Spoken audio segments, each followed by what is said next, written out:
Tommy and Tuppence, Death Under the Ivy. Welcome, dear friends, to Warm Pages. I'm your host, Edward, and I cannot tell you how much joy it brings me to know you choose to spend your evenings with these stories. Each tale takes time and love to prepare, but your kindness and the way our little community grows make it all so meaningful. Thank you for being such a wonderful audience.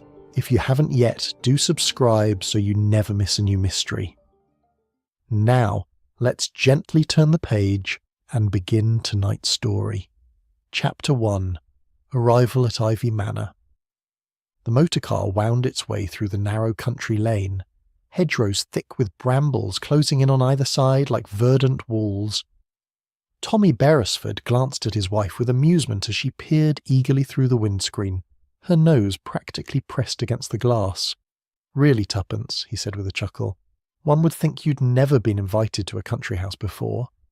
"Not one quite like this, I should imagine," Tuppence replied, without turning away from the window. "The Hawthorns are supposed to be frightfully mysterious, you know. Lady Hawthorn hasn't been seen in London society for 3 years, and there are the most peculiar stories about that brother of hers." "What sort of peculiar stories?" Tommy asked, though he suspected he already knew what was coming. Tuppence had an unfortunate habit of collecting gossip like other women collected porcelain figurines. "Oh, the usual sort of thing. Strange lights in the windows at midnight, servants leaving without notice, and something about a family curse involving Ivy." She turned to him with bright, mischievous eyes. "Doesn't it sound perfectly thrilling?" Tommy groaned. "My dear girl, we're supposed to be enjoying a peaceful weekend in the countryside. Kindly try not to imagine mysteries where none exist." "But Tommy, mysteries are so much more interesting than peace and quiet." Before Tommy could respond with a suitable retort, the motorcar rounded a final bend, and Ivy Manor came into view. Both husband and wife fell silent at the sight that greeted them. The house was indeed sprawling, as their host had warned, but it was the ivy that captured one's attention immediately. Great cascades of the dark green vine covered nearly every inch of the grey stone walls, flowing like a verdant waterfall from the slate roof to the ground. The ivy was so thick in places that it obscured windows entirely, giving the manor an almost organic appearance, as though it had grown from the earth rather than been built upon it. Ancient oak trees loomed overhead, their gnarled branches casting shifting shadows across the circular drive. The overall effect was both beautiful and somewhat unsettling, like stepping into an enchanted forest from a fairy tale. "Good heavens," murmured Tommy, "I begin to see what you mean about mysterious." The front door opened as their motorcar drew to a stop, and Lord Hawthorn emerged to greet them. He was a tall, thin man in his 50s, with prematurely grey hair and intelligent grey eyes that seemed to take in everything at once. His smile was warm, yet there was something in his manner that suggested a carefully maintained politeness rather than genuine ease. "Mr. and Mrs. Beresford," he called out, striding toward them with outstretched hands. "How delighted we are to have you here at last. I do hope the journey wasn't too tiresome." "Not at all," Tommy replied, shaking his host's hand firmly. "The countryside is particularly lovely this time of year." "Indeed it is," Lord Hawthorn agreed, though his gaze seemed to flicker momentarily toward the ivy-covered walls. "My wife is waiting inside.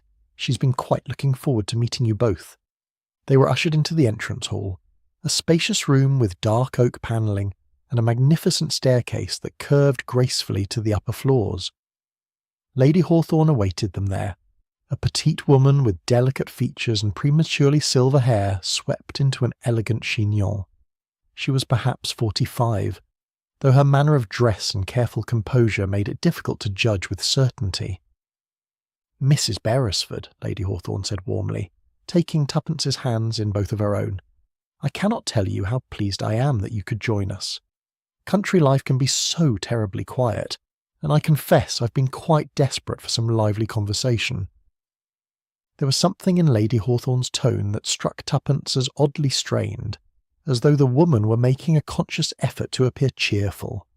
Her hands, too, were rather cold despite the warmth of her greeting. "The pleasure is entirely ours, Lady Hawthorn," Tuppence replied with genuine warmth. "Your home is absolutely enchanting." "The ivy is rather overwhelming, I'm afraid," Lady Hawthorne said with a nervous laugh. "My husband is forever threatening to have it cut back, but somehow we never seem to get around to it. It's been there for so many generations, you see, almost like part of the family." A butler appeared as if from nowhere, a precise elderly man with a face that revealed nothing of his thoughts. Lord Hawthorne gestured toward him with obvious pride. "This is Pemberton, our butler. He's been with the family for 30 years and knows the house better than anyone." "Indeed, sir," Pemberton said in measured tones, bowing slightly. "I shall be happy to assist you in any way during your stay. Your luggage will be taken to your rooms immediately." A quiet woman in housekeeper's dress emerged from a side door, followed by a young footman who appeared rather nervous, his hands trembling slightly as he reached for their bags. The housekeeper, introduced as Mrs. Hartwell, offered a polite curtsy and murmured something about tea being served in the drawing-room within the hour. As they were led toward the staircase, Tuppence's keen eye began to catalogue various details. The Persian carpet in the hall was slightly askew, as though someone had recently walked across it in haste. One of the tall windows facing the garden stood slightly ajar, allowing a faint breeze to stir the heavy curtains. Most curious of all was a delicate floral scent that seemed oddly out of place, nothing like the roses or lavender one might expect from an English country garden. "I say," Tommy remarked as they climbed the stairs, "this is quite a magnificent staircase. The craftsmanship is extraordinary."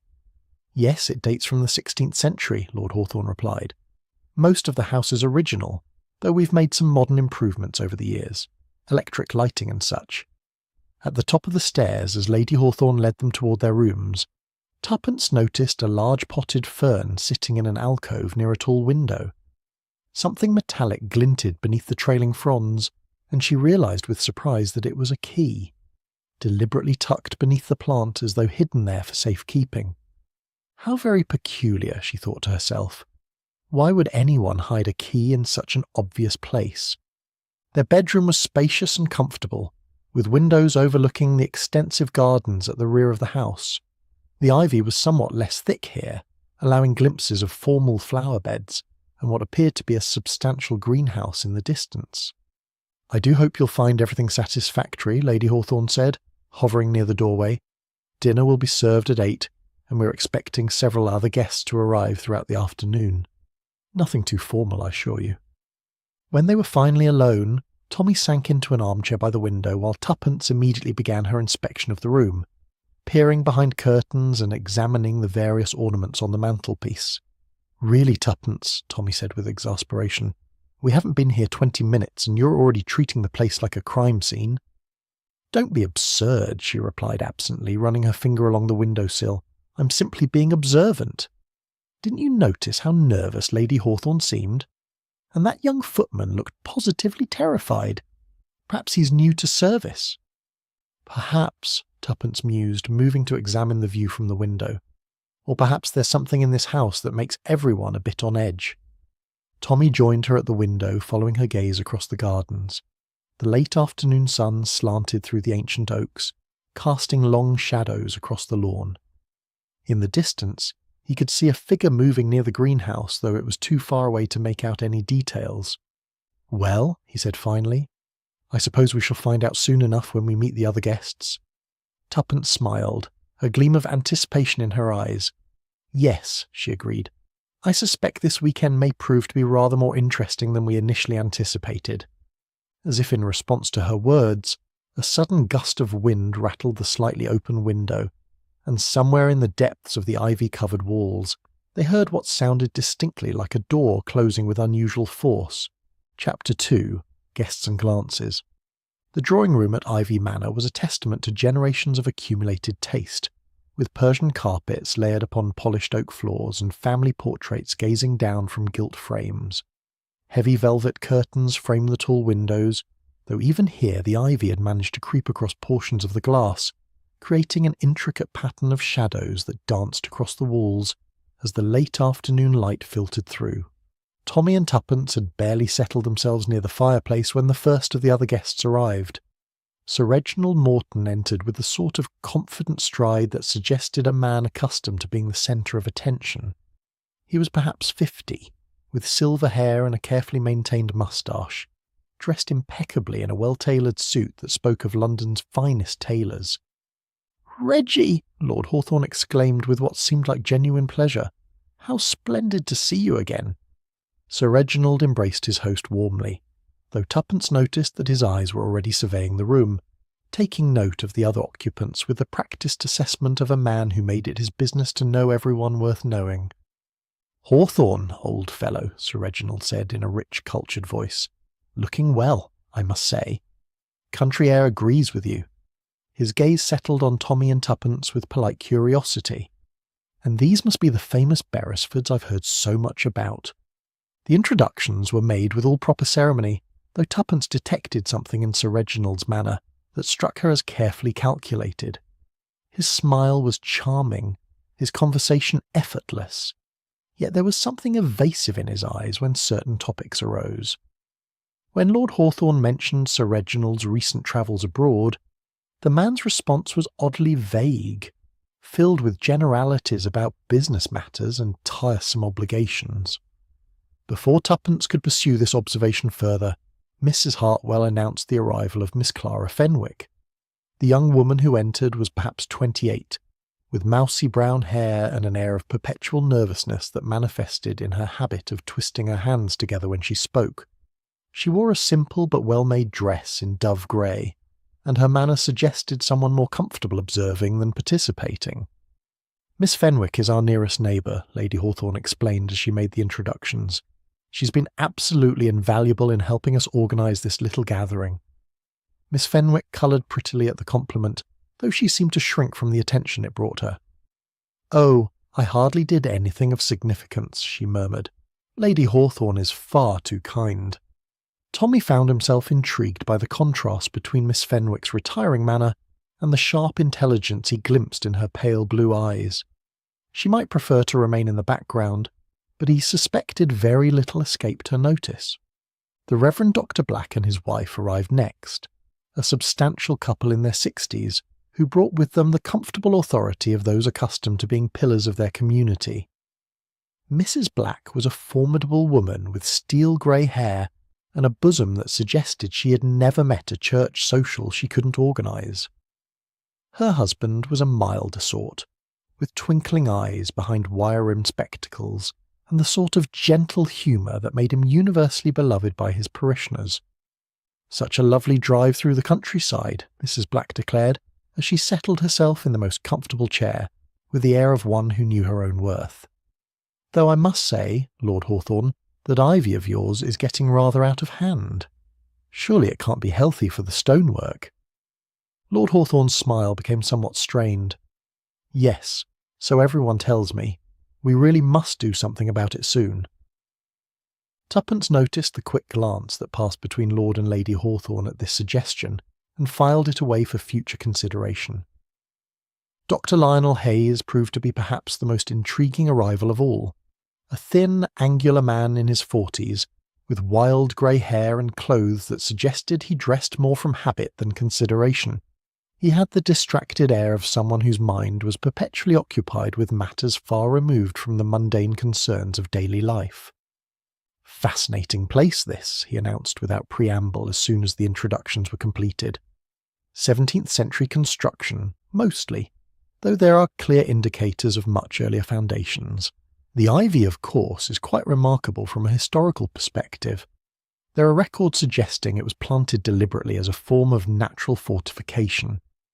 "Natural fortification?" Tommy inquired with interest. "Oh yes, quite common in medieval times. The ivy creates an additional barrier against siege weapons, you see, and provides excellent camouflage. Of course, it also tends to harbour all sorts of secrets." Dr. Hayes peered at them through thick spectacles with the intensity of an owl examining potential prey. Houses like this one invariably have the most fascinating hidden passages and concealed chambers. Lady Hawthorne's teacup rattled slightly against its saucer, though she quickly composed herself. "Dr. Hayes is something of an expert on local history," she said with a forced laugh, "though I'm afraid our family records are rather incomplete." "Incomplete records often prove the most intriguing," Dr. Hayes replied with enthusiasm. They suggest there are stories someone preferred not to preserve for posterity. The final arrivals were introduced as distant cousins of Lord Hawthorne, Mr. and Mrs. Geoffrey Cartwright. Geoffrey was a man of about 40 with the soft appearance of someone who had never engaged in physical labour, while his wife Millicent possessed the sort of sharp features and calculating expression that suggested she kept very careful track of who owed what to whom. As the various guests settled into conversation, Tommy and Tuppence found themselves ideally positioned to observe the subtle undercurrents that began to emerge. Mrs. Cartwright, they noticed, had a habit of making pointed references to the family estate and its management, comments that invariably caused Lord Hawthorne to shift uncomfortably in his chair. Geoffrey Cartwright seemed less interested in conversation than in examining the valuable objects scattered about the room, his gaze lingering particularly on a collection of silver photograph frames. Miss Fenwick, meanwhile, had positioned herself near a window where she could observe everyone while appearing to be absorbed in her needlework. Tuppence noted that the young woman's eyes rarely left Sir Reginald Morton, though she was careful to look away whenever he glanced in her direction. "I say, Hawthorne," Sir Reginald was saying, "whatever happened to that marvellous collection of Chinese porcelain your father was so proud of?" "I don't recall seeing it about." The question seemed innocent enough, but Tuppence observed that it produced an immediate tension in the room. Lady Hawthorne's fingers tightened on her teacup, while both Cartwrights looked up with sudden interest. "Oh, that," Lord Hawthorne replied with studied casualness. "We've had to make some adjustments to our arrangements over the years. You know how it is." Sir Reginald's eyebrows rose slightly, but he had the good breeding not to pursue the matter further. However, Tuppence caught the meaningful look he exchanged with Miss Fenwick, who had dropped her needlework entirely. Dr. Hayes, apparently oblivious to the undercurrents around him, had wandered over to examine the family portraits. "Remarkable resemblance," he muttered to himself. "The family features are quite consistent across the generations, though I notice there are some gaps in the chronological sequence." "Dr. Hayes," Lady Hawthorne said with a slightly strained smile, "perhaps you'd enjoy seeing the library before dinner. We have some rather interesting local histories that might appeal to your scholarly interests." "Capital idea," Dr. Hayes replied enthusiastically, "though I confess I'm equally interested in exploring those outbuildings. That greenhouse in particular appears to be of unusual construction." Tommy noticed that several people in the room suddenly found their teacups extremely fascinating when the greenhouse was mentioned. The young footman, who had been quietly refilling the tea service, actually dropped a sugar spoon with a loud clatter. "The greenhouse is rather unstable, I'm afraid," Lord Hawthorne said quickly.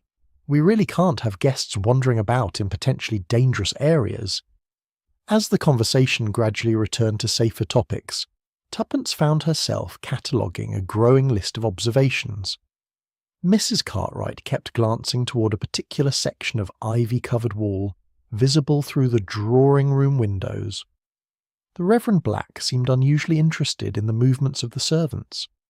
Miss Fenwick had twice excused herself to powder her nose, though Tuppence suspected her real interest lay in exploring other parts of the house. Most intriguingly, Sir Reginald Morton had managed to position himself near the doorway, where he could observe not only the assembled guests, but also anyone moving about in the corridor beyond.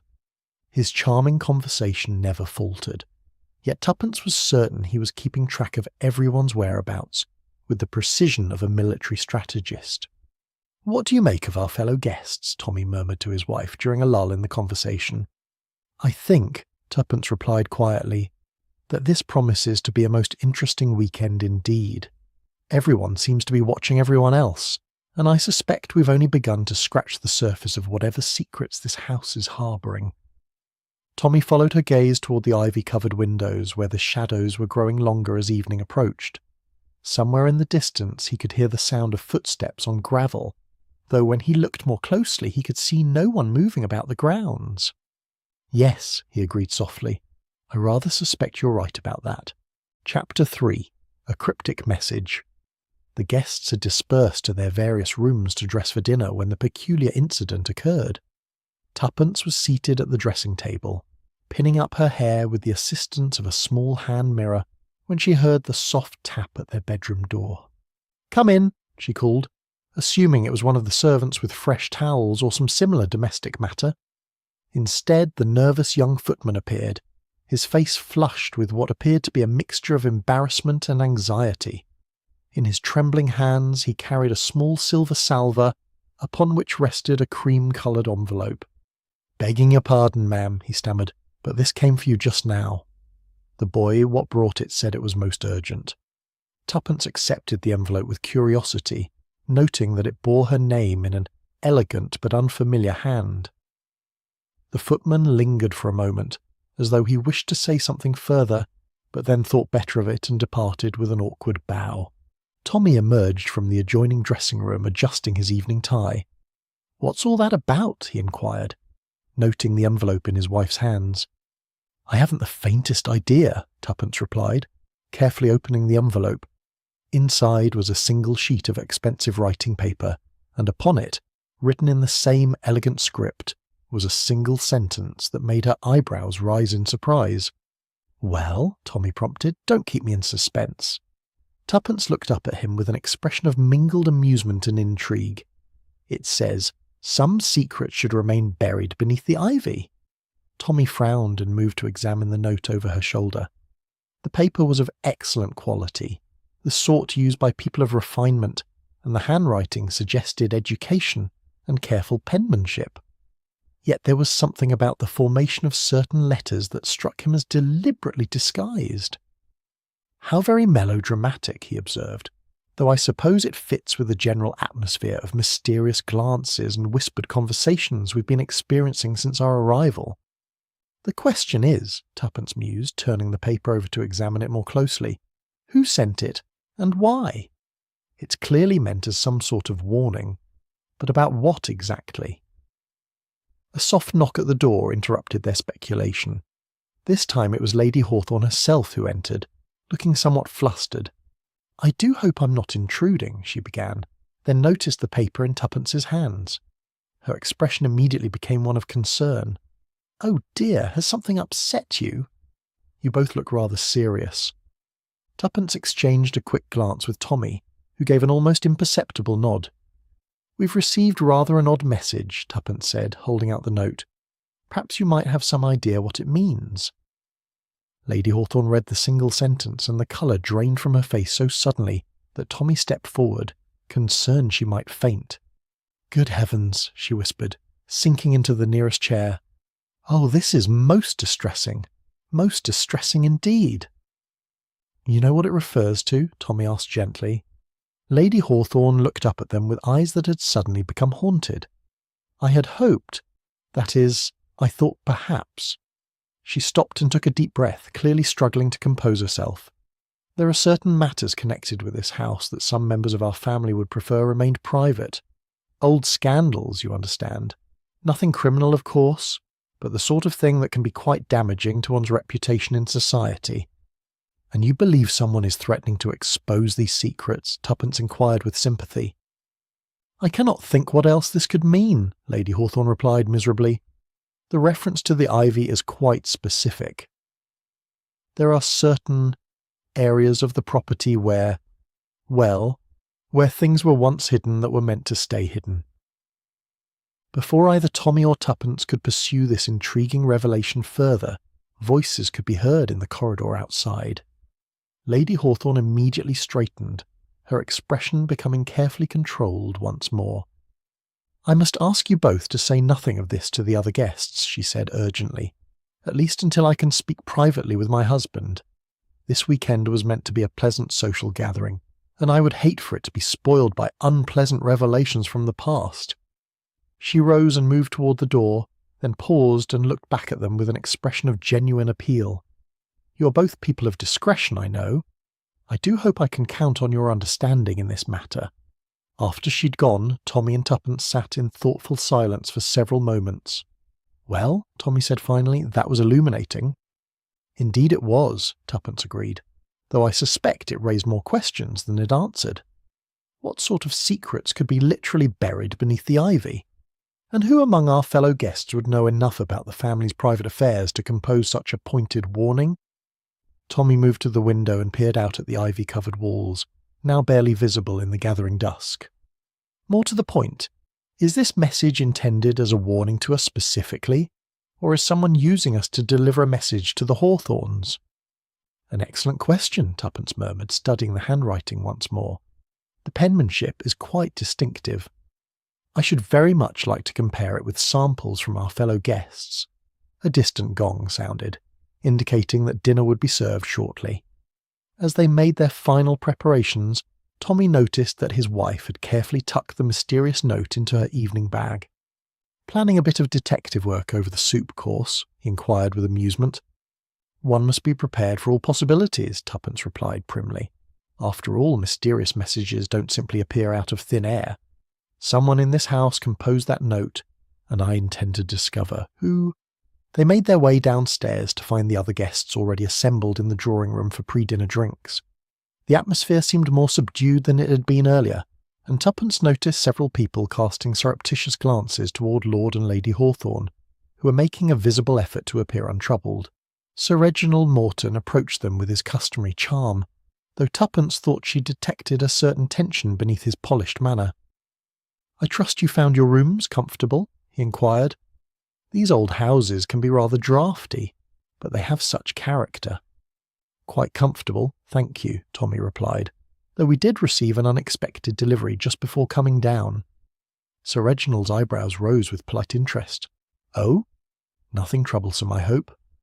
"Just a local tradesman's circular," Tuppence said smoothly, though she was watching Sir Reginald's face carefully for any reaction, though the handwriting was rather elegant for such a mundane purpose. If Sir Reginald felt any significance in this remark, he concealed it admirably. However, Tuppence noticed that Miss Fenwick, who had been standing nearby, suddenly became very interested in adjusting her gloves. Dr. Hayes wandered over with a glass of sherry in one hand and a distracted expression that suggested his mind was occupied with scholarly matters. "Fascinating evening light," he observed, gazing toward the windows where the last rays of sunset were filtering through the ivy. "One can almost imagine the stories these walls could tell if stones could speak." "Indeed," murmured Mrs. Cartwright, who had approached their group with the purposeful air of someone seeking information. "Old houses do tend to accumulate rather a lot of history over the centuries." Her husband Geoffrey nodded sagely, though his eyes seemed more focused on cataloguing the valuable objects in the room than on the conversation at hand. As Pemberton announced that dinner was served, Tuppence found herself wondering which of their fellow guests possessed both the knowledge of family secrets and the elegant penmanship that had produced their mysterious warning. The evening she suspected would prove most enlightening indeed. Tommy offered her his arm as they proceeded toward the dining room, and she could see from his expression that his thoughts were running along similar lines to her own. "Quite an intriguing beginning to our country weekend," he murmured in her ear. "Yes," she replied softly, "and I have the distinct impression that this is only the opening move in what promises to be a most complex game." Chapter 4. The garden party begins. The morning dawned crisp and clear, with just the sort of golden sunshine that made English country gardens appear at their most enchanting. Tuppence woke to find sunlight streaming through the ivy-framed windows, casting intricate patterns of light and shadow across the bedroom carpet. The mysterious message of the previous evening seemed almost like a dream in the cheerful brightness of the new day. "Perfect weather for a garden party," Tommy observed, as he adjusted his collar before the mirror, "though I confess I'm rather curious to see how our fellow guests conduct themselves in the cold light of day." "Indeed," Tuppence agreed, pinning a small hat at a becoming angle. "Lady Hawthorn seemed quite recovered at dinner last night, though I noticed she kept glancing toward that section of ivy-covered wall we can see from the dining-room windows." They made their way downstairs to find the household already bustling with preparations. Servants hurried back and forth carrying chairs, tables, and what appeared to be an impressive array of refreshments. The French doors leading to the terrace had been thrown open, allowing the morning breeze to carry the scent of roses and freshly cut grass into the house. Lady Hawthorn appeared in the doorway, looking considerably more composed than she had the previous evening. She wore a charming dress of pale blue silk and carried a basket of freshly cut flowers. "Good morning," she called cheerfully. "I do hope you both slept well." "We're having the most glorious weather for our little gathering." "Perfectly, thank you," Tuppence replied. "Is there anything we might do to assist with the preparations?" "How kind of you to offer, but everything is well in hand." "Perhaps you'd enjoy a stroll about the gardens before the other guests come down. The morning light shows them to particular advantage." Tommy and Tuppence accepted this suggestion gladly, making their way through the French doors onto the stone terrace. The gardens of Ivy Manor were indeed magnificent, laid out in the formal style popular in the previous century, with neat hedgerows, geometric flower beds, and gravel paths that curved gracefully between ancient oak trees. The ivy, they observed, was not confined to the house itself, but had spread to cover several of the garden walls, and even climbed high into some of the older trees. In the clear morning light, it created a romantic, almost fairy tale atmosphere, though Tuppence could not help but remember the ominous reference in the previous evening's message.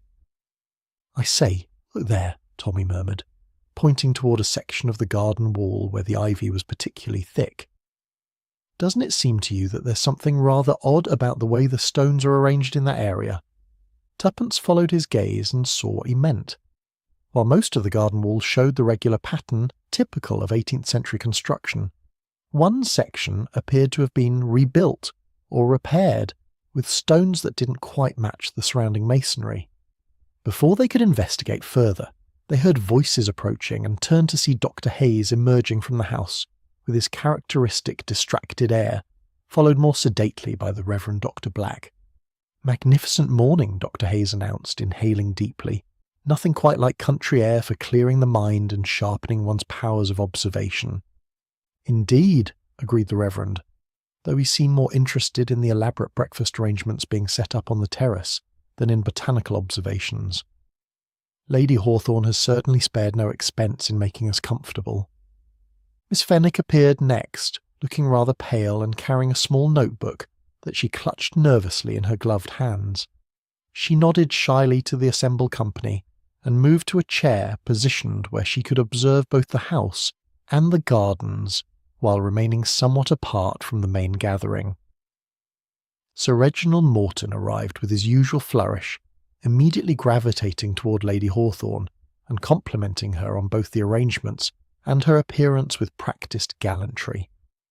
However, Tuppence noticed that his eyes frequently strayed toward the section of ivy-covered wall that had caught Tommy's attention earlier. The Cartwrights were the last to appear, Mrs. Cartwright making pointed observations about the expense involved in maintaining such extensive grounds, while her husband Geoffrey seemed more interested in examining the silver tea service than in appreciating the natural beauty surrounding them. As the party settled into the comfortable rhythm of a well-organised social gathering, various small incidents began to occur that struck the observant Beresfords as rather odd. The young footman who had delivered Tuppence's mysterious message appeared with a tray of refreshments, but his obvious nervousness resulted in a spectacular collision with Dr. Hayes, sending teacups flying and creating considerable confusion. Oh dear," the footman stammered, his face scarlet with embarrassment as he attempted to gather the scattered china. "I'm ever so sorry, sir. I don't know what came over me." Dr. Hayes, to his credit, was remarkably philosophical about the accident, though Tuppence noticed that he seemed more interested in the footman's distressed state than in the damage to his clothing. "Think nothing of it, my boy," the scholar said kindly. "Accidents will happen, though you do seem rather out of sorts today. Perhaps you're not feeling quite the thing." The footman's agitation only increased at this inquiry, and he departed with unseemly haste, leaving Pemberton to supervise the clean-up with his characteristic efficiency. Shortly after this incident, Mrs. Cartwright managed to engage Miss Fenwick in what appeared to be a private conversation near the rose garden. From their position near the breakfast table, Tommy and Tuppence could observe the exchange, though they were too distant to hear the words.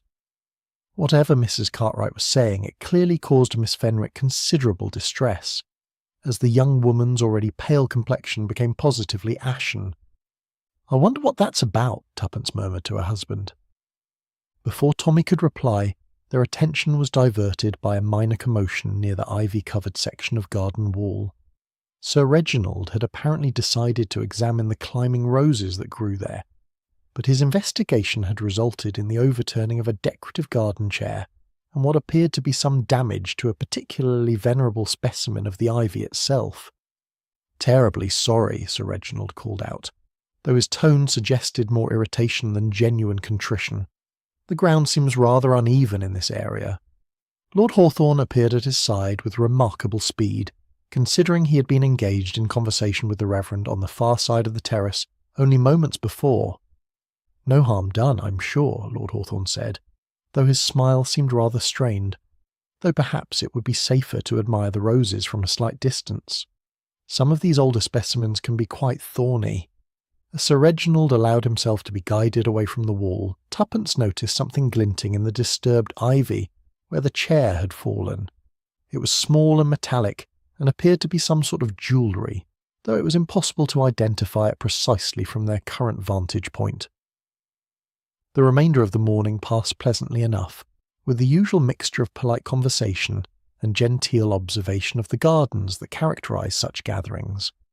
However, both Tommy and Tuppence found themselves increasingly aware of the undercurrents of tension that seemed to ripple beneath the surface of the social pleasantries. Miss Fenwick continued to cast nervous glances toward the house, as though expecting some unwelcome interruption. Mrs. Cartwright made several pointed remarks about family responsibilities and the proper management of inherited property. Dr. Hayes had begun what appeared to be a systematic examination of the various ivy-covered surfaces, making notes in a small leather journal, with the air of a man conducting serious research. As the sun climbed higher and the morning moved toward noon, Lady Hawthorne announced that luncheon would be served shortly on the terrace, taking advantage of the beautiful weather.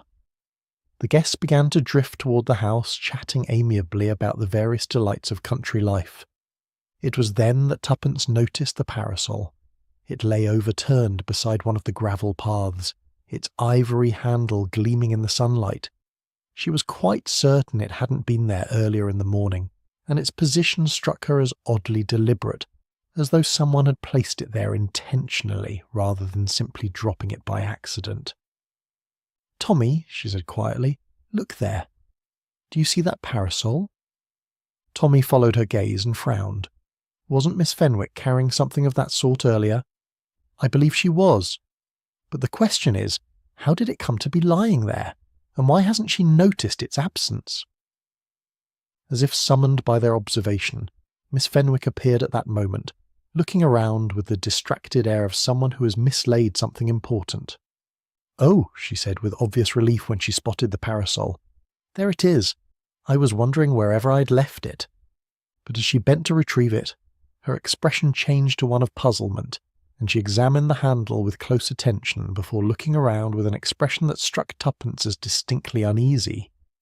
The garden party, it seemed, was developing complications that had nothing to do with the weather. Chapter 5. A Sudden Collapse. The luncheon had been arranged with typical English attention to both comfort and propriety. Small tables dotted the terrace, each adorned with fresh flowers and gleaming silver, while a more substantial buffet had been set up beneath a vine-covered pergola that provided welcome shade from the strengthening afternoon sun. The guests had settled into the pleasant rhythm of good food and genteel conversation when the incident occurred. Miss Fenwick had been seated at a small table near the ivy-covered archway that led to the more formal sections of the garden. She had seemed rather quiet during the meal, picking at her salmon and responding to conversational overtures with unusual brevity. Tuppence had noticed that the young woman kept glancing toward the archway, as though expecting someone to appear, though the path beyond remained empty. It was Sir Reginald who first noticed something amiss. He had risen from his chair to fetch another helping of the excellent strawberries, when he paused, his face taking on an expression of concern. "I say, Miss Fenwick," he called out, "are you quite all right? You look rather pale." Miss Fenwick turned toward him with what appeared to be considerable effort, her face indeed having taken on an alarming greyish pallor. She opened her mouth as though to respond, but no words emerged. Instead, she swayed slightly in her chair, one hand reaching toward her throat. "I don't feel," she began, and then her words dissolved into a strangled gasp. What happened next unfolded with the terrible clarity that sometimes accompanies moments of crisis. Miss Fenwick half rose from her chair, took a single unsteady step toward the archway, and then collapsed entirely, falling heavily among the flagstones with a sickening thud that brought immediate silence to the gathered company. For a moment nobody moved. Then chaos erupted as several people rushed toward the fallen woman, their voices creating a cacophony of alarm and confusion. "Good heavens!" exclaimed Mrs. Black, rising so suddenly that she overturned her water glass. "Someone fetch a doctor," called out Mrs. Cartwright. Though Dr. Hayes was already kneeling beside Miss Fenwick, his scholarly demeanour replaced by one of professional concern. "Stand back, please," Dr. Hayes commanded with unexpected authority. "Give her some air." Tommy had moved swiftly to Miss Fenwick's side, his military training serving him well in the crisis. While Dr. Hayes examined the unconscious woman, Tommy's eyes swept the immediate area with the systematic thoroughness of someone accustomed to gathering evidence quickly. The overturned chair where Miss Fenwick had been sitting caught his attention immediately. It lay on its side near the archway, and scattered around it were the contents of her small handbag, a handkerchief, a few coins, and what appeared to be a small silver locket. More significantly, there were distinct footprints in the soft earth beside the flagstone path, suggesting that someone had recently walked through the garden bed that bordered the archway. "Is she breathing?" Lady Hawthorne asked anxiously, hovering at the edge of the circle that had formed around the fallen woman. "Yes, but her pulse is rather irregular," Dr. Hayes replied. His fingers pressed against Miss Fenwick's wrist. "We must get her indoors immediately and send for a proper physician." It was then that Tuppence, who'd been observing from a slight distance, noticed something that made her frown with puzzlement. A small silver brooch in the shape of a butterfly, which she distinctly remembered seeing pinned to Miss Fenwick's dress at breakfast, was nowhere to be seen. She was quite certain of this detail, as she had particularly admired the delicate workmanship earlier that morning. "Tommy," she murmured quietly, "the brooch she was wearing this morning, it's gone." Tommy's gaze sharpened and he began a more careful examination of the area, while the others were occupied with arranging for Miss Fenwick's removal to the house. The search proved fruitful almost immediately. Partly concealed beneath a trailing vine near the archway, the butterfly brooch lay glinting in a shaft of sunlight, its pin bent as though it had been torn away with some force. As Lord Hawthorne and the footman carefully lifted Miss Fenwick to carry her indoors, Tommy discreetly retrieved the brooch, wrapping it in his handkerchief before anyone else could notice his action. The remaining guests followed the small procession into the house, their earlier festive mood entirely dissipated. In the drawing-room, Dr. Hayes continued his examination, while Lady Hawthorne sent Pemberton to telephone for the local physician. "Has she shown any signs of ill health recently?" Dr. Hayes inquired of the assembled company. "Any complaints of feeling unwell or dizzy spells?" The responses were uniformly negative. Miss Fenwick had seemed perfectly well, if perhaps a little nervous, throughout the morning's activities. "Most peculiar," Dr. Hayes muttered, checking her pulse once more. "Her breathing is becoming more regular, which is encouraging, but the initial collapse was quite dramatic." Sir Reginald had positioned himself near the windows overlooking the terrace, his usual easy manner replaced by something that struck Tuppence as oddly watchful. The Cartwrights huddled together near the fireplace, speaking in low tones that suggested they were discussing matters of some significance. The Reverend and Mrs. Black had settled themselves in chairs near Miss Fenwick's improvised sick bed, offering to assist in any way possible, with the Christian charity typical of their calling. It was while everyone's attention was focused on the unconscious woman that Tuppence noticed another detail that struck her as significant. Through the drawing-room windows she could see that someone had been near Miss Fenwick's luncheon table. The tablecloth was slightly askew, and her water glass, which had been nearly full when she collapsed, now appeared to be empty. "Tommy," she whispered, drawing her husband aside, "look at her table. Someone has been there since we came inside." Tommy followed her gaze and nodded grimly. "Most interesting, though I suspect we'll find that any evidence has been carefully removed by now." Their quiet conversation was interrupted by a soft moan from Miss Fenwick, who appeared to be regaining consciousness. Dr. Hayes immediately bent over her, speaking in gentle, encouraging tones. "Miss Fenwick, can you hear me? You're quite safe now." The young woman's eyelids fluttered open and she looked around with obvious confusion. "What happened?" she whispered weakly. "I remember feeling so strange and then—" "You collapsed during luncheon," Dr. Hayes explained kindly, "but you're going to be perfectly all right. The local doctor should be here soon." Miss Fenwick struggled to sit up, her gaze moving frantically around the room as though searching for something. "My brooch," she said suddenly, her voice gaining strength. "I was wearing Mother's butterfly brooch. Where is it?" The question produced an uncomfortable silence among the assembled guests. Finally, Tommy stepped forward, producing the handkerchief-wrapped brooch from his pocket. "I found this near where you fell," he said gently. "It appears the pin was damaged, probably when you collapsed." Miss Fenwick accepted the brooch with trembling hands, examining it closely. Her expression, however, suggested that she found something troubling about its condition, beyond the obvious damage to the clasp. "This is very strange," she murmured, more to herself than to the others. "I fastened it so carefully this morning, and the pin was perfectly secure." The implications of her observation hung in the air like an unspoken accusation. Tommy and Tuppence exchanged a meaningful glance, both recognizing that Miss Fenwick's collapse might not have been the simple case of sudden illness that it had initially appeared to be. Outside, the afternoon sun continued to shine down on the abandoned luncheon tables, where the remnants of what should have been a pleasant social gathering bore silent witness to the fact that something decidedly sinister had invaded the peaceful atmosphere of Ivy Manor. Chapter 6. Secrets Behind the Greenhouse. The local physician, Dr. Thornbury, arrived within the hour and pronounced Miss Fenwick to be suffering from nervous exhaustion, though he admitted privately to Dr. Hayes that certain aspects of her condition puzzled him considerably. She was prescribed rest and quiet, and installed in one of the guest bedrooms under the watchful care of Mrs. Hartwell, the housekeeper. With the immediate crisis attended to, the other guests found themselves at loose ends. The festive atmosphere of the garden party thoroughly dissipated. Tommy and Tuppence seized upon this opportunity to explore the grounds more thoroughly, ostensibly to take some restorative fresh air, but actually in pursuit of answers to the growing list of questions that Miss Fenwick's collapse had raised. "I suggest we begin with that greenhouse," Tuppence said as they strolled casually away from the house. "Dr. Hayes seemed particularly interested in it yesterday, and Lord Hawthorne was remarkably quick to discourage investigation." The greenhouse stood at some distance from the main house, partially concealed by a grove of ancient oak trees and accessible by a winding gravel path that had seen better days.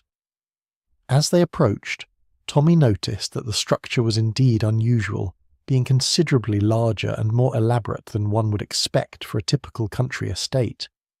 "Good Lord," he murmured as they drew nearer, "it's practically the size of a conservatory at Kew Gardens." The building was constructed primarily of wrought iron and glass, though much of the latter was now grimy with age and partially obscured by climbing vines.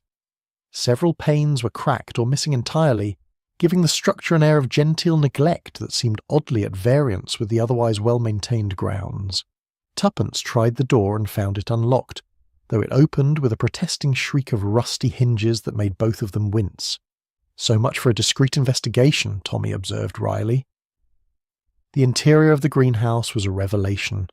Whatever its original purpose might have been, it was clear that it had not been used for conventional horticulture for many years. Instead, the space had been converted into something resembling a combination of storage room and private study. Tables lined the walls, covered with an assortment of papers, books, and what appeared to be scientific instruments of various descriptions. "How extraordinary," Tuppence breathed, moving to examine a collection of leather-bound ledgers that occupied one corner. "These appear to be estate records, but they go back decades." Tommy had discovered something equally intriguing on the opposite side of the greenhouse.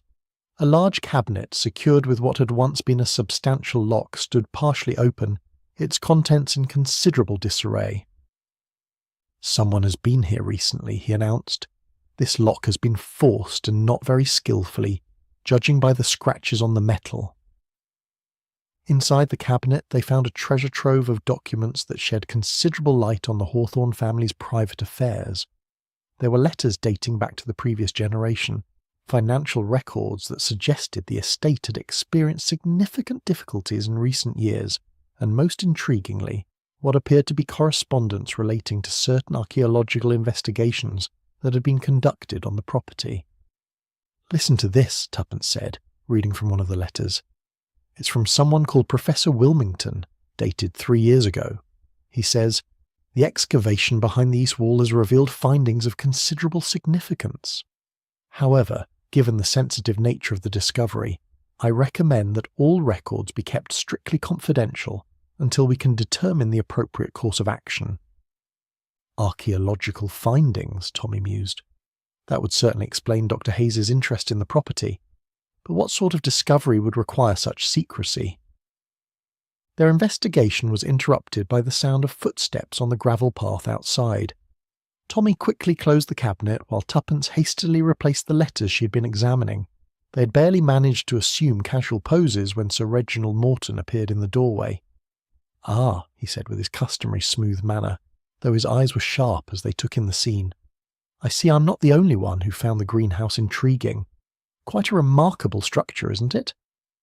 "Indeed it is," Tommy replied evenly. "We were just admiring the architecture. Victorian, I should think." "Quite possibly," Sir Reginald agreed, moving into the space with the air of someone conducting his own investigation, "though I suspect it has seen various modifications over the years. The Hawthorns have always been rather eccentric in their interests." Tuppence noticed that Sir Reginald's gaze lingered particularly on the forced cabinet, though he made no direct comment about its condition. Instead, he began examining some of the papers on the tables with what appeared to be casual interest, though his movements struck her as suspiciously purposeful. "Are you particularly interested in botany, Sir Reginald?" she inquired innocently. "Not especially," he admitted with a laugh that seemed slightly forced. "Though I confess I've always been curious about the various projects the family has undertaken over the years. Old friends, you know. One takes an interest in such things." At that moment they heard voices approaching from the direction of the house, and through the grimy windows they could see Mrs. Cartwright making her way down the path, apparently in animated conversation with someone who remained out of sight. Sir Reginald's expression immediately became one of polite concern. "Perhaps we should return to the house," he suggested. "I wouldn't want our host to think we were taking improper liberties with their property." As they emerged from the greenhouse, they encountered Mrs. Cartwright, who appeared somewhat flustered, and was accompanied by the nervous young footman who had delivered Tuppence's mysterious message. "Oh," Mrs. Cartwright said with obvious surprise, "I didn't expect to find anyone here. I was just... that is, I thought I might take a closer look at the gardens." The footman, meanwhile, had gone quite pale upon seeing the three of them emerge from the greenhouse. He clutched a small bundle of what appeared to be correspondence in his hands, and his entire demeanour suggested someone who had been caught in an act of considerable impropriety. "Jenkins was just delivering some papers that had been mislaid," Mrs. Cartwright explained with rather more emphasis than seemed necessary. "Nothing of any importance, I'm sure." The young man nodded vigorously, though he seemed incapable of speech. With a hurried bow, he scurried back toward the house, leaving the four of them standing in somewhat awkward silence. "Well," Sir Reginald said finally, "I suppose we should all return to the house. Poor Miss Fenwick will be wondering how she's progressing." As they made their way back along the gravel path, Tommy and Tuppence found themselves walking slightly behind the others, which provided an opportunity for quiet conversation. "Most illuminating," Tuppence murmured. "It appears we're not the only ones interested in the contents of that greenhouse." "Indeed," Tommy replied. "And did you notice the soil disturbance near that back corner? Someone has been doing a considerable amount of digging, and quite recently too." "Archaeological investigation, do you think?" "Possibly. Though I suspect there may be more to it than simple scholarly interest. That correspondence we found suggests that whatever was discovered 3 years ago is still causing considerable concern to certain members of the household." As they approached the house, Tuppence noticed a ribbon caught on one of the rose bushes near the terrace, its bright blue colour a stark contrast to the green foliage. She discreetly retrieved it as they passed, noting that it appeared to be of expensive silk and had been torn from whatever garment it had once adorned. The afternoon was proving to be remarkably productive in terms of collecting mysterious evidence, though the significance of their various discoveries remained tantalizingly unclear. One thing, however, was becoming increasingly certain. The collapse of Miss Fenwick had been merely the opening act in what promised to be a considerably more complex drama. Chapter 7: Clues Among the Vines. The late afternoon sun cast long shadows across the gardens of Ivy Manor as Tommy and Tuppence made their way toward the more secluded areas of the grounds. Their expedition to the greenhouse had yielded tantalizing hints about the family's secrets, but many questions remained unanswered. The mysterious archaeological discoveries, the forced cabinet, and the various suspicious behaviours they had observed all demanded further investigation. "I suggest we examine that section of garden wall more closely," Tuppence said, as they strolled with apparent casualness past the formal flower beds. "You noticed this morning how oddly the stonework was arranged in that area covered by the thickest ivy." Tommy nodded, glancing back toward the house to ensure they were not being observed. "Quite right. And given what we learned about excavations behind the east wall, I suspect that particular section may prove most illuminating." The area in question lay somewhat apart from the main gardens, accessible by a narrow path that wound between overgrown shrubbery and ancient oak trees. Here the ivy had been allowed to grow with particular abandon, creating dense curtains of green that obscured much of the underlying architecture. As they approached, Tommy noticed that the ground showed signs of recent disturbance, with patches of earth that appeared to have been dug up and hastily replaced. "Someone has certainly been busy," he observed, kneeling to examine a section where the soil was noticeably darker than the surrounding area. "This digging was done within the last few days, I should say." Tuppence had begun a systematic examination of the ivy-covered wall, pulling aside the thick vines to reveal the stonework beneath.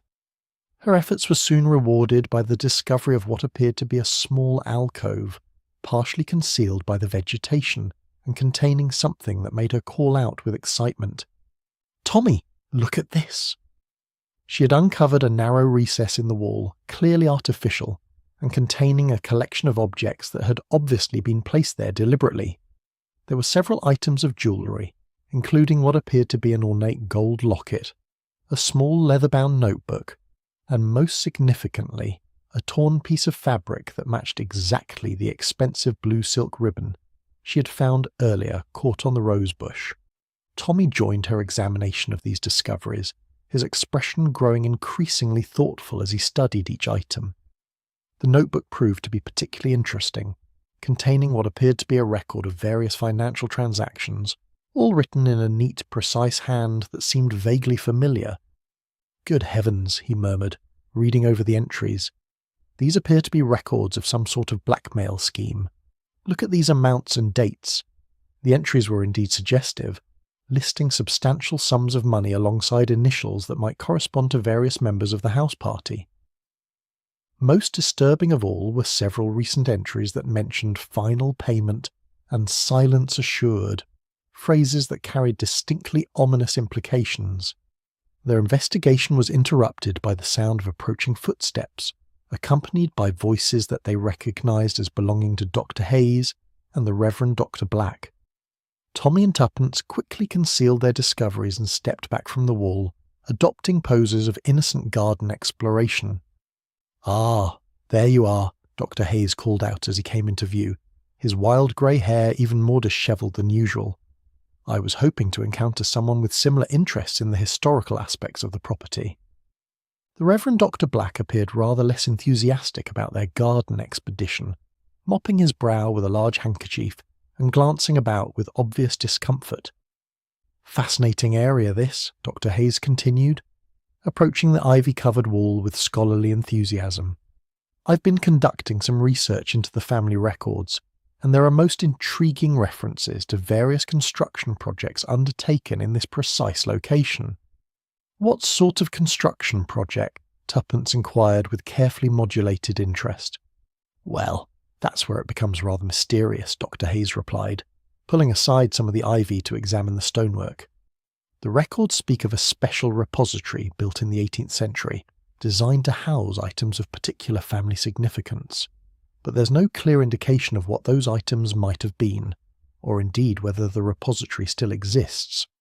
The Reverend Dr. Black had been growing increasingly agitated during this conversation, shifting his weight from foot to foot and casting nervous glances toward the house. "Perhaps we shouldn't be disturbing the vegetation," he suggested with obvious anxiety.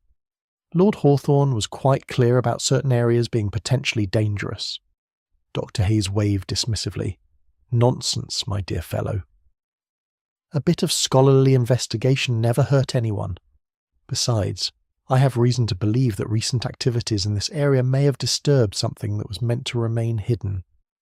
This observation produced a sharp intake of breath from the Reverend, who seemed on the verge of making some urgent protest when they were all startled by a rustling in the shrubbery nearby. Someone was approaching through the undergrowth, moving with obvious stealth but not quite successfully enough to avoid detection. The figure that emerged from behind a large rhododendron bush was Geoffrey Cartwright, looking distinctly dishevelled and carrying what appeared to be a small spade. His face, upon seeing the assembled company, registered a mixture of embarrassment and alarm that suggested he had been engaged in activities he preferred to keep private. "Oh," he stammered, attempting to conceal the spade behind his back. "I didn't realise anyone else was... That is, I was just looking for my wife's earring. She thought she might have dropped it somewhere in this area." The explanation was so transparently false that it produced an uncomfortable silence among the group. Dr. Hayes regarded Geoffrey with the sort of penetrating stare usually reserved for particularly interesting archaeological specimens, while the Reverend Dr. Black seemed torn between clerical charity and obvious suspicion. Tommy, meanwhile, had noticed something that made his pulse quicken. There were fresh scratches on Geoffrey's hands and mud on his clothing that suggested he'd been engaged in considerably more strenuous activity than searching for a lost earring.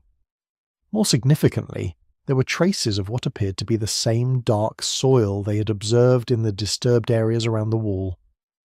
"Any luck with the search?" Tuppence inquired pleasantly, though her eyes were sharp as they took in Geoffrey's dishevelled appearance.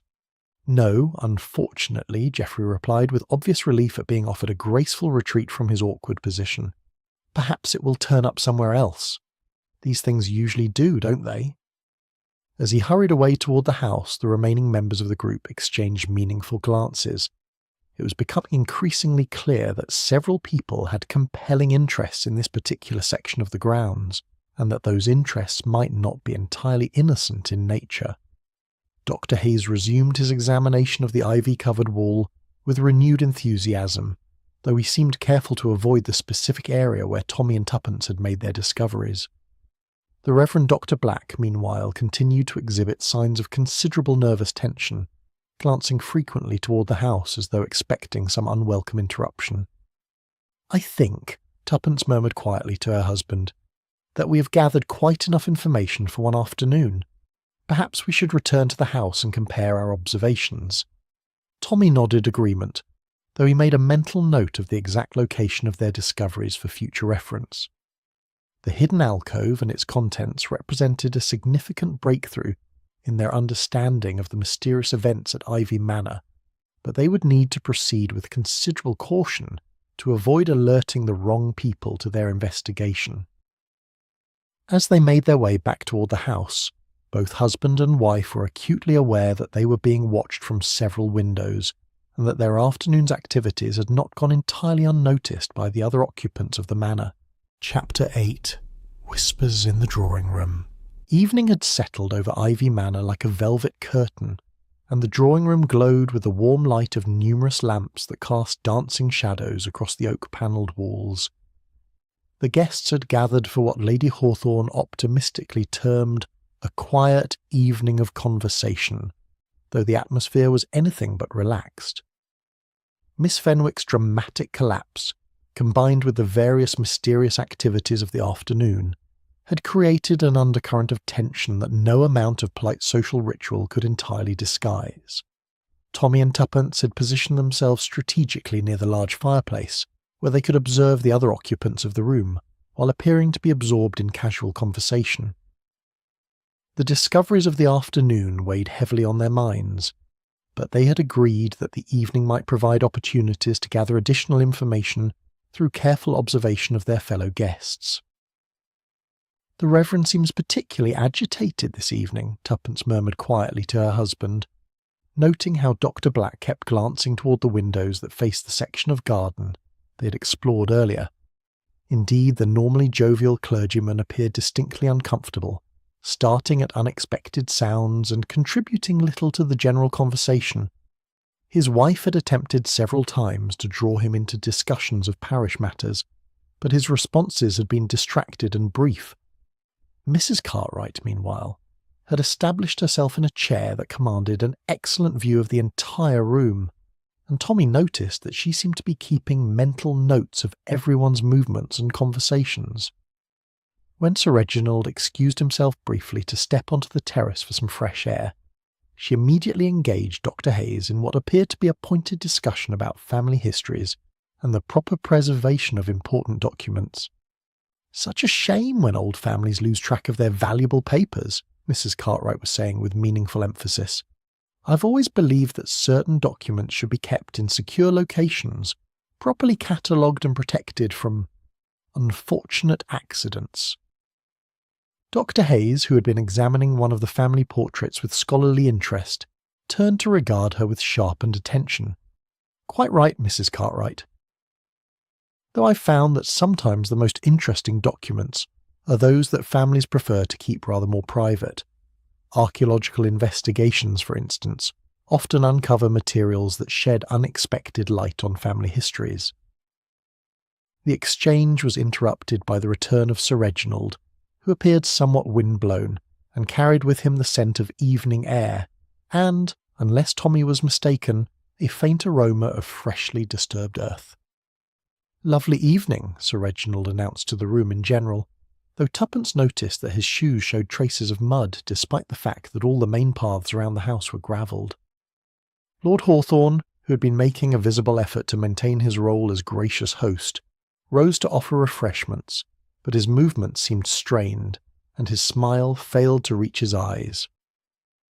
Lady Hawthorne sat quietly in her chair, her hands folded in her lap, but her gaze kept drifting toward her husband with obvious concern. It was then that Miss Fenwick made her appearance, looking pale but determined as she descended the main staircase with careful, measured steps. Mrs. Hartwell hovered anxiously behind her, clearly reluctant to allow her patient to join the company so soon after her collapse. "My dear Miss Fenwick," Lady Hawthorne exclaimed, rising immediately to assist her, "are you quite certain you should be up and about?" Dr. Thornbury was most emphatic about the importance of rest. "I'm feeling much better, thank you," Miss Fenwick replied, though her voice carried a subtle tremor that suggested her recovery was not as complete as she claimed. "I dislike being an invalid, and I thought perhaps some company might be beneficial." She accepted a chair near the fire, and Tommy noticed that she had positioned herself where she could observe everyone in the room, while keeping her back to the wall. Her manner suggested someone who had reason to be cautious about her surroundings. Geoffrey Cartwright, who had changed his clothes since his muddy encounter in the garden, seemed particularly interested in Miss Fenwick's recovery. He approached her with expressions of concern, though Tuppence observed that his questions seemed more focused on what she might remember about the circumstances of her collapse than on her current well-being. "Such a frightening experience," he said, with what appeared to be genuine sympathy. "I don't suppose you recall anything unusual about the moments before you fell. Sometimes these episodes can be brought on by unexpected shocks or disturbing sights." Miss Fenwick regarded him with sharp intelligence that belied her fragile appearance. "How thoughtful of you to ask, Mr. Cartwright. Actually, I do remember feeling that something was rather wrong, though I cannot quite put my finger on what it was. Perhaps it will come back to me with time." This response produced an immediate and noticeable reaction from several people in the room. The Reverend Dr. Black dropped his teacup with a loud clatter, while Sir Reginald suddenly became very interested in adjusting the window curtains. Most significantly, Geoffrey Cartwright's expression of concern transformed momentarily into something that looked remarkably like alarm. Dr. Hayes, who had been quietly observing these exchanges, chose this moment to announce his own discovery. "I had a most interesting conversation with young Jenkins, the footman, this afternoon. It seems he's been doing some unauthorised exploration of the grounds, and he mentioned finding some rather curious items near the old garden wall. The silence that followed this announcement was profound. Every person in the room seemed frozen in place, as though Dr. Hayes had just announced the discovery of a body rather than some mysterious objects. It was Lady Hawthorne who finally broke the silence, her voice carefully controlled but carrying an underlying note of strain. "I'm afraid Jenkins has rather too active an imagination. These old houses inspire all sorts of fanciful stories among the staff." "Perhaps," Dr. Hayes agreed mildly, though the items he described sounded remarkably similar to certain artefacts mentioned in the family records I've been studying, items that were supposedly placed in secure storage many years ago. Tommy and Tuppence exchanged a meaningful glance, recognising that Dr. Hayes's seemingly casual observation had struck a nerve with several members of the company. The notebook they had discovered in the hidden alcove had indeed contained references to various valuable items, and it was becoming increasingly clear that those items were at the centre of the current tensions.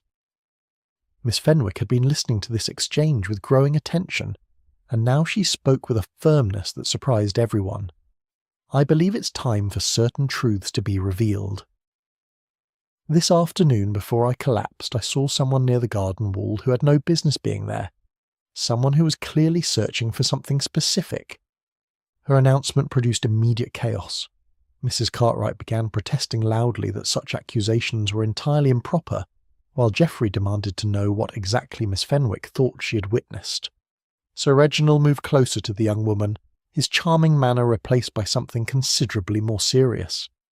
"Miss Fenwick," he said quietly, "are you quite certain you wish to pursue this line of conversation? Sometimes it's wiser to let sleeping dogs lie, particularly when the truth might prove uncomfortable for everyone involved." The threat, though politely phrased, was unmistakable. Tommy rose from his chair, his military bearing suddenly very apparent, while Tuppence moved to position herself closer to Miss Fenwick. "On the contrary," Tommy said with quiet authority, "I believe Miss Fenwick is quite right. It's time for the truth to come out. All of it." The evening's entertainment, it seemed, was about to take a decidedly dramatic turn. Chapter 9. The Culprit Revealed. Tommy moved to the centre of the drawing room with the quiet confidence of a man accustomed to command. The assembled guests fell silent, their various expressions of alarm, curiosity, and apprehension focused entirely upon him. Tuppence remained near Miss Fenwick, her keen eyes sweeping the room to ensure that no one attempted to leave during what promised to be a most revealing exposition. "Ladies and gentlemen," Tommy began, his voice carrying easily to every corner of the room, "I believe it's time to address the rather extraordinary events that have occurred since our arrival at Ivy Manor. What began as a pleasant weekend gathering has developed into something considerably more sinister, involving blackmail, theft, and attempted murder." The word murder produced immediate protest from several quarters, but Tommy raised his hand for silence. "Yes, attempted murder," he continued firmly. "Miss Fenwick's collapse was no natural occurrence. She was deliberately poisoned, though fortunately not fatally, by someone who believed she had discovered information that could prove damaging to their interests." Miss Fenwick's hand flew to her throat, her face paling at this confirmation of her worst fears. Lady Hawthorne moved to her side with obvious concern, while the other guests shifted uncomfortably in their chairs. "The motive for this attack," Tommy continued, "lies in a blackmail scheme that has been operating for several years, centred around certain archaeological discoveries made on this property. 3 years ago, excavations behind the East Garden wall uncovered items of considerable value, items that legally belonged to the Hawthorne family, but which someone decided to appropriate for their own purposes." Dr. Hayes leaned forward with scholarly interest. "The artefacts mentioned in Professor Wilmington's correspondence." "Precisely," Tommy confirmed. "Medieval jewellery and coins worth a substantial sum to collectors, but even more valuable as leverage against certain members of this household who had assisted in their removal from the rightful location." Geoffrey Cartwright half rose from his chair, his face flushed with indignation. This is preposterous. I demand to know what evidence you have for these wild accusations. Evidence? Tuppence spoke for the first time, producing the small leather notebook they had discovered in the hidden alcove. You mean evidence such as this detailed record of blackmail payments, written in your own distinctive hand, Mr. Cartwright? The notebook's appearance produced a sensation. Mrs. Cartwright gasped and reached for her husband's arm, while several other guests leaned forward to examine the damning document. The handwriting is quite distinctive, Tommy observed, comparing the notebook to a letter Geoffrey had written earlier requesting certain household arrangements. The same peculiar formation of the letter G and the characteristic way you cross your T's. Most careless of you to keep such detailed records. Geoffrey's bluster collapsed entirely. He sank back into his chair, his face ashen, while his wife stared at him with a mixture of horror and dawning comprehension. But how did Miss Fenwick become involved? Dr. Hayes inquired with professional curiosity. Miss Fenwick, Tommy explained, had the misfortune to discover Mr. Cartwright retrieving additional artefacts from the hidden repository yesterday afternoon. She witnessed him near the garden wall, and he realised that her testimony could destroy his carefully constructed scheme. Miss Fenwick nodded weakly. I saw him digging near the ivy-covered section just before luncheon. He had a small spade, and he was placing something in a cloth bag. When he noticed me watching, he looked absolutely terrified. So you decided to eliminate the witness, Tuppence addressed Geoffrey directly. But how did you administer the poison? Geoffrey remained silent, but Sir Reginald Morton suddenly spoke up, his voice heavy with disgust. The water glass, I assume. I noticed you hovering near Miss Fenwick's table during the confusion after she collapsed. You must have added something to her drink while everyone's attention was elsewhere. Actually, Tommy corrected, the poisoning occurred before the collapse. Mr. Cartwright had prepared for this contingency. He knew that Miss Fenwick always carried a small tin of throat lozenges, a habit she had mentioned during breakfast conversation. During the garden party, he managed to substitute one of her lozenges with one that had been treated with a mild but debilitating poison. The revelation produced gasps of horror from the assembled company. The method was both clever and cruel, ensuring that Miss Fenwick would consume the poison herself, making it appear like a natural collapse. But surely, the Reverend Dr. Black interjected, such a plan required considerable preparation and knowledge of Miss Fenwick's habits. Indeed it did, Tuppence agreed, which is why Mr. Cartwright enlisted the aid of someone with intimate knowledge of the household routines and access to the guests' personal belongings. All eyes turned expectantly toward her, waiting for the identification of Geoffrey's accomplice. Mrs. Hartwell, the housekeeper, Tuppence announced, causing the woman in question to step back with a cry of protest. No, Tommy said quietly, not Mrs. Hartwell. The accomplice is someone who had been working with Mr. Cartwright from the beginning, someone who helped identify the most valuable artefacts and assisted in their removal from the hidden repository. He paused dramatically, allowing the tension to build before delivering the final revelation. The accomplice is Sir Reginald Morton. The accusation hit the room like a thunderbolt. Sir Reginald's carefully maintained composure cracked entirely, his face contorting with a mixture of rage and desperation. "This is absurd," he snarled. "You have no proof whatsoever." "On the contrary," Tommy replied calmly, "we have considerable proof." The blue silk ribbon Tuppence found caught on the rosebush came from the lining of your jacket, torn when you were helping Geoffrey retrieve items from the alcove. More significantly, the handwriting analysis of the blackmail record shows two distinct hands, the second of which matches samples of your correspondence we found in the greenhouse. Tuppence produced the torn ribbon and held it against Sir Reginald's jacket, where the missing piece was clearly visible along the inner seam. You and Geoffrey discovered the archaeological findings 3 years ago and decided to steal the most valuable pieces, using your social connections to sell them quietly to private collectors. But you needed to ensure the continued cooperation of various household members who might have noticed the thefts, so you developed an elaborate blackmail scheme to keep them silent. Sir Reginald's shoulders sagged in defeat. The evidence was overwhelming, and his aristocratic bearing could not disguise the fact that he had been caught in an elaborate criminal conspiracy. Miss Fenwick threatened to expose everything, he admitted finally. She was too observant, too honest. We couldn't risk her testimony. Fortunately, Tommy concluded, your poisoning attempt was unsuccessful, and justice will now take its proper course. As the full scope of the conspiracy became clear, the other guests sat in stunned silence, absorbing the revelation that their weekend hosts had been the victims of an elaborate criminal scheme perpetrated by people they had trusted as friends and family. The mystery of Ivy Manor had been solved, but the repercussions would be felt long after the last guest had departed. Chapter 10, After the Storm. The morning sun cast long shadows across the breakfast room at Ivy Manor, but the atmosphere was markedly different from the tense uncertainty that had characterised the previous days. Sir Reginald Morton and Geoffrey Cartwright had been taken away by the local constabulary the evening before, their elaborate criminal conspiracy finally exposed to the light of day. The remaining guests sat around the polished mahogany table, with the subdued air of people who had witnessed something both shocking and instructive. Tommy buttered his toast with methodical precision while observing the subtle changes in the household dynamics. Lord Hawthorne, freed from the weight of secrets and blackmail, appeared to have aged backwards by several years overnight. His wife had recovered her natural vivacity, and even the nervous young footman Jenkins moved about his duties with considerably more confidence. "It's remarkable," Lady Hawthorne was saying as she poured fresh coffee, "how much lighter everything feels this morning. I hadn't realised what a burden we'd all been carrying until it was finally lifted."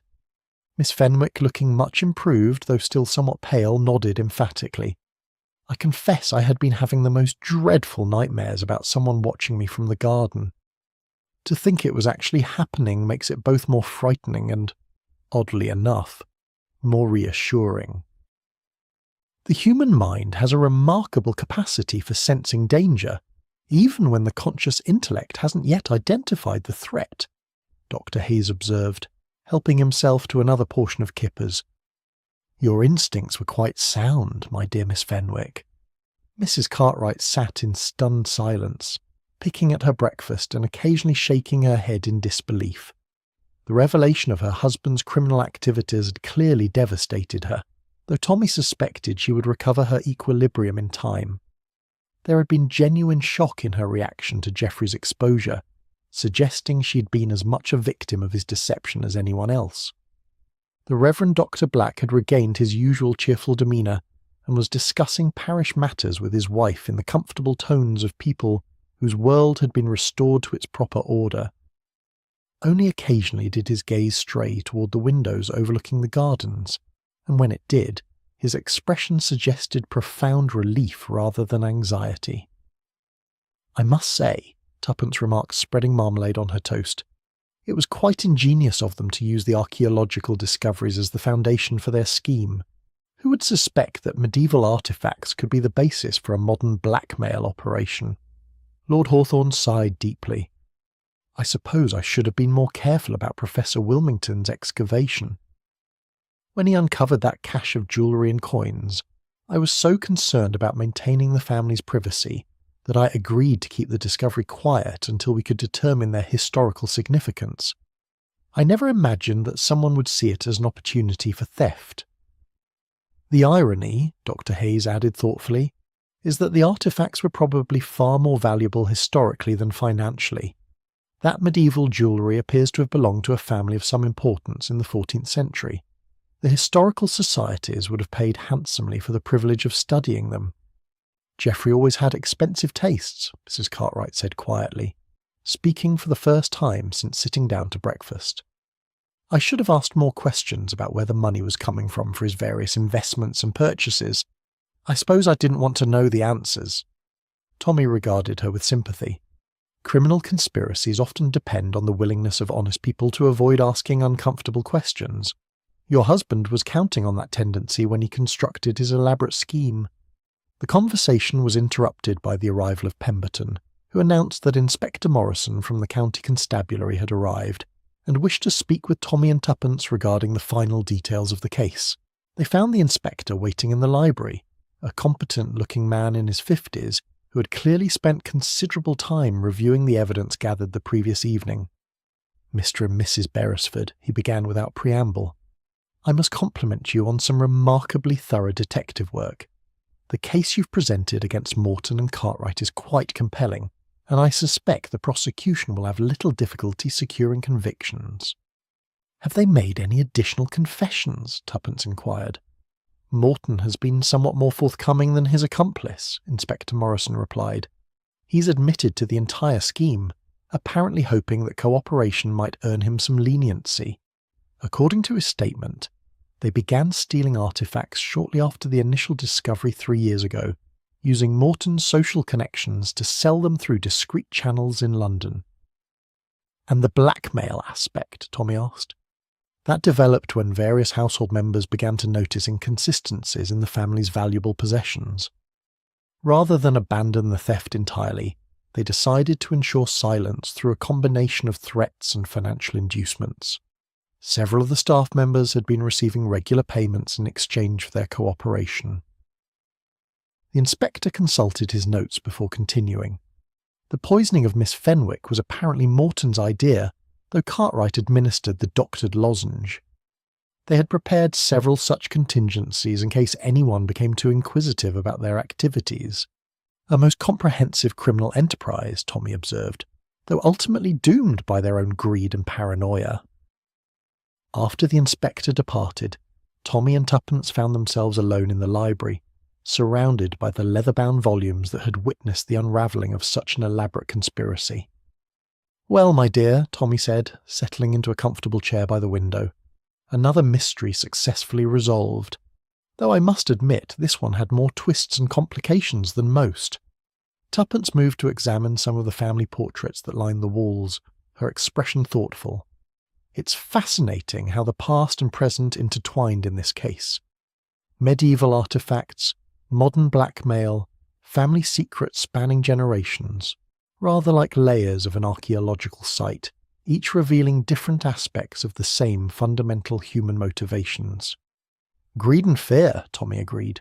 "The twin engines that drive so many criminal enterprises, though I must say the Hawthorns have shown remarkable resilience throughout this ordeal."